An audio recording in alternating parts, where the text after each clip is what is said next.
Epstein's death. Why the Attorney General of the United States would be lying about this, but there's literally no question that he did. I know him. So Bill Barr's super nice guy.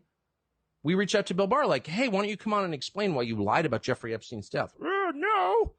We know that he was murdered. He was murdered in the special housing unit of federal lockup in Manhattan. How do we know he was murdered? Oh, well, look into it, dude. We did a whole segment on it on my show. Nobody cared. I'm going to watch it after. You should. It's beyond belief. And I'm very skeptical of any kind of conspiracy theory or whatever. Why don't more people go after this, though? We know that he was murdered because, well, for one thing, a friend of mine is one of the people who last talked to him on the phone the day he was killed. And he had a expectation of a bail hearing in 2 days. He thought he was getting out. He was not despondent at all. I talked to his lawyer, told me the same thing. They moved someone out of his cell.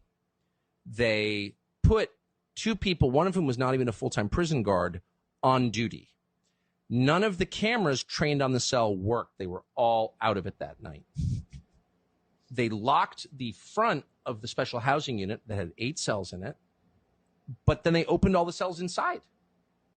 So who was it? So I asked a really simple question, the Bureau of Prisons. Who were the other? So there are 8 cells, 16 minus his cell because he was alone. So that means there are 14 other inmates there that night. What are their names? Where'd they go? Some of them are transferred out right after. Who were these people? Can't tell you that. Really? You can't tell me that? Well, on the basis of what? Because some inmate at a federal prison's privacy concerns, like Trump telling, what are you even talking about? Why?